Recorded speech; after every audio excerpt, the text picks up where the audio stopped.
रामकृष्ण हरी भावांनो. भावांनो, तुम्ही असं अनुभवत आलं का?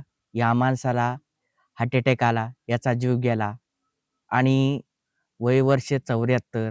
असं कशामुळे होतंय? आपण जेव्हा प्रत्येक लोकं काहीतरी बाहेरचं फूड पॉइझन खातात, जे की वडापाव असेल किंवा रासायनिक केमिकलची भाज्या, इतर काही आपण वस्तू घेतो. याच कारणाचं आपण सत्य जाणून घेणार आहोत भावांनो या व्हिडिओच्या माध्यमातून.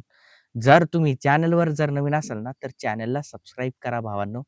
व्हिडिओ आवडल्यास लाईक करा आणि व्हिडिओ शेवटपर्यंत बघा आणि व्हिडिओ तुमची व्हिडिओमध्ये तुमचं कमेंट द्या.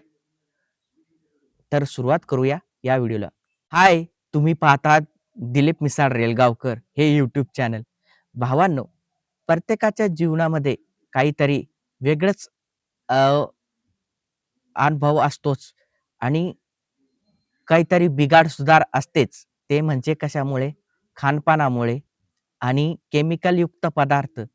भावांनो, आजकाल खाण्यातच नाही, तर इतर वस्तूंमध्ये सुद्धा केमिकल पदार्थ येतातच. ते म्हणजे लावाची पावडर असेल, शॅम्पू असेल, खाण्याचं फूड असेल, जे काही दूध असेल, सर्व काही त्याच्यामध्ये भेसळयुक्त पदार्थ आपल्याला बघायला मिळतात.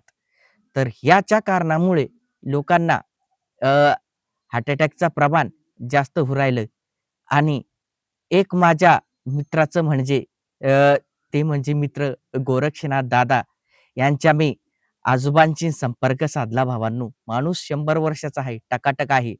कारण की काय? त्यांचं राहणीमान आणि त्यांची जीवनशैली त्यांच्या काळामध्ये शुद्ध पदार्थ होते. आता लोकं स्वदेशींना स्वदेशी न वापरता आता विदेशीच्या मागे लागले भावांनो. बरेचसे काही जुन्या काळातले लोकं आहे, माझी आजी आहे, ते आहे. बरेचसे लोकं आता अ, पहिल्याच सारखे आता एकदम टकाटक आहे.